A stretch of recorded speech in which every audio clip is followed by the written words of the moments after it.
Hello সবাইকে, good morning. আজকে আবারও একটি নতুন দিন শুরু করছি তোমাদেরকে সঙ্গে নিয়ে। আশা করছি তোমরা সকলে খুব ভালো আছো আর আমরাও বেশ ভালো আছি। আজকে বারটা ছিল শুক্রবার আর আজকে আমি আমার ব্লগটা রান্নাঘর থেকে শুরু করলাম। তো এই যে বললাম না, এখন এই টাইমটা যে ব্লগটা তোমরা দেখছো এটা হচ্ছে আমার ওই শরীর খারাপের সময় ছিল, মানে যখন ওই ঠান্ডা সর্দি লেগেছিল আর কি। তো যতই শরীর খারাপ থাক না কেন, ঘরের অন্যান্য কাজ করি আর না করি, এই রান্নাগুলোকে তো স্কিপ করা যায় না। রান্নাটা তো আমাদের প্রত্যেক দিন করতেই হয়।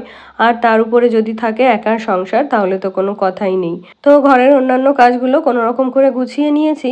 তো সেগুলো আর তোমাদের সাথে শেয়ার করা হয়নি, কারণ ভিডিও শ্যুট করতে গেলে এই 5 মিনিটের কাজ করতে কিন্তু 10 মিনিট লেগে যায়। তো সেই কারণে ওই কাজগুলো তাড়াতাড়ি করে গুছিয়ে নিয়ে এই যে সোজা চলে এসেছি রান্নাঘরে। আর যেহেতু এই সময় শরীরটা খারাপ ছিল, তাই ঘুম থেকেও একটু দেরি করে উঠেছিলাম। তো সেই জন্য ঘরের অন্যান্য কাজগুলো একটু শর্টকাটে কমপ্লিট করেছি।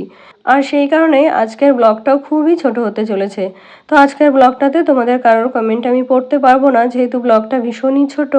তো আজকেও রান্নাঘরে এসে রান্নাবান্না অনেকটাই এগিয়ে নিয়েছিলাম, তারপরে আর কি ব্লগটা শুরু করেছিলাম। তো আজকে করছি একটুখানি মুড়ি ঘন্ট আর করব একটুখানি ডাল। তো ওই অনেক দিন থেকেই ফ্রিজে একটা মাছের মাথা ছিল, তো রয়েই গেছিলো, ওটা আর খাওয়া হচ্ছিল না।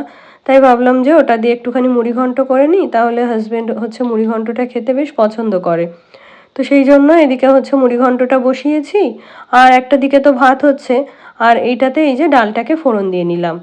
আর ওদিকে তো মুড়ি ঘন্টটা এখনো হচ্ছে। তো এই যে মাছের মাথাগুলোকে ফার্স্টে ভালো করে ভেজে নিয়েছি, তারপরে একটুখানি জিরা ফোড়ন দিয়ে একটু আদা জিরা লঙ্কা বাটা দিয়ে মশলাটাকে কষে নিয়ে এই যে কিছু গোবিন্দভোগ চাল দিয়ে চালটাকে ভেজে নিয়েছি নুন হলুদ দিয়ে।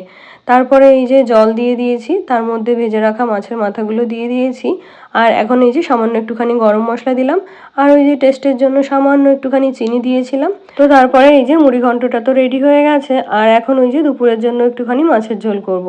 তো আজকে কী বার যে ছিল এক্স্যাক্ট আমার মনে পড়ছে না, তবে কোনো একটা ছুটির দিন ছিল।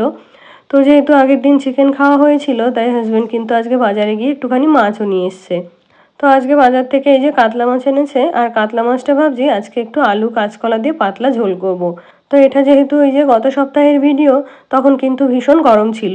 এখনকার মতো যে বৃষ্টি হয়েছে বলে ঠান্ডা ওয়েদার সেরকমটা তো নয়। তো সেই কারণে গরমে এই মশলাদার খাবার কিন্তু খেতে একদমই ভালো লাগে না। আর আমার কিন্তু অন্যান্য সবজি দিয়ে মাছের ঝোলের থেকে এই কাঁচকলা দিয়ে মাছের ঝোলের তরকারি কিন্তু ভীষণ ভালো লাগে। তো গত সপ্তাহে তো হাজবেন্ডকে কাঁচকলা আনতে বলেছিলাম, তবে ও এতটাই এনেছে যে এখন প্রত্যেক দিনও যদি কাঁচকলা রান্না করি তাহলেও কিন্তু কাঁচকলা শেষ হবে না। আর প্রত্যেক দিনের তরকারিতে তো আমাদের একটার থেকে বেশি কাঁচকলা লাগেও না, কারণ ওই যে যতটুকু কাঁচকলা দেবো তরকারিতে, সেখান থেকে হয়তো হাজবেন্ড একবার খাবে, আর ছেলে হয়তো দুবার ভাতের সঙ্গে 1 পিস করে খাবে। তো এই বাকি যেটুকু থাকে সেইটুকু কিন্তু আমাকেই খেতে হয়। তো এই যে একটা খুব বেশি হলে দুটো কাঁচকলা দিয়েই হচ্ছে একটা তরকারি আমি রান্না করি। তো এদিকে মাছ ভাজাগুলো তো হয়ে গেল, আর এখন এই যে মাছের ঝোলটা বসিয়ে দেবো। তো আজকে যেহেতু ছুটির দিন, তো সেই কারণে হচ্ছে একবারে রান্নাবান্না কমপ্লিট করে তবেই হচ্ছে রান্নাঘর থেকে বেরোবো আর সকালের খাওয়া দাওয়াটাও করব। আর আজকে যেহেতু হাজবেন্ড বাড়িতেই আছে, তো সেই জন্য দেখো সবজিটা একটু বেশিই দিয়েছি। ওই যে বললাম না একটা করে কাঁচকলা রান্না করি, তবে আজকে দুটো কাঁচকলা দিয়েছিলাম, সেই সঙ্গে আলুটাও একটু বেশি দিয়েছিলাম। তো সব তরকারিতেই আলুটা যদি একটু ঝোলের মধ্যে ভেঙে দেওয়া যায়, তাহলে কিন্তু ঝোলটা খেতে বেশ ভালোই লাগে।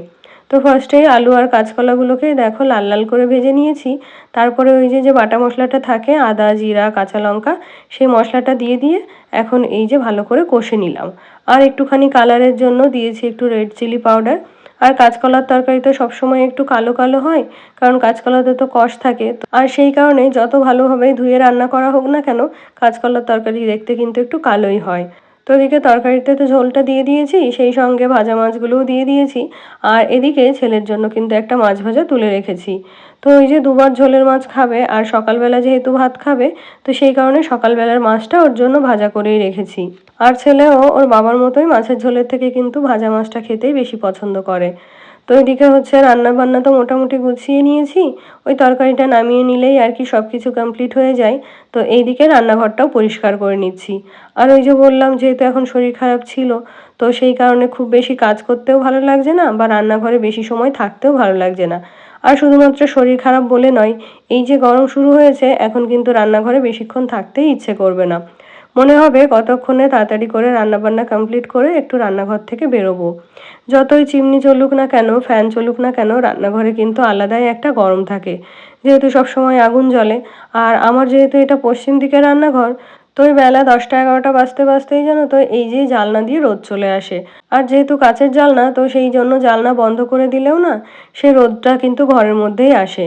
তো সেই কারণে গরমের সময় যত তাড়াতাড়ি সম্ভব বা যত শর্টকাটে রান্না কমপ্লিট করা যায় আমি সেটাই চেষ্টা করি। তো এদিকে দেখো আমার মাছের ঝোলটা প্রায় হয়ে এসেছে, আর ওই যে বললাম না একটু বেশি করে আলু দিয়েছিলাম, তো এখন ওই আলুগুলোকে ভেঙে এই যে ঝোলের মধ্যে দিয়ে দিলাম। আর এখন হচ্ছে মাছের ঝোলটাকে নামিয়ে নেব, তারপরে আমরা সবাই হচ্ছে সকালের খাওয়া দাওয়াটা করে নেব। তো চলো যা যা রান্না বান্না হয়েছে এখন এগুলো টেবিলের উপর ধরে নিয়ে যাই। টেবিলে রাখলে কি হয় বলো তো, এই একসাথে সবাই মিলে বসে খাবারটা খেয়ে নেওয়া যায়, আর সেই কারণেই সবকিছুই আর কি টেবিলে নিয়ে চলে এসেছি। আজকে তবে এখানেই শেষ করছি, দেখা হচ্ছে নেক্সট ব্লগে। টাটা।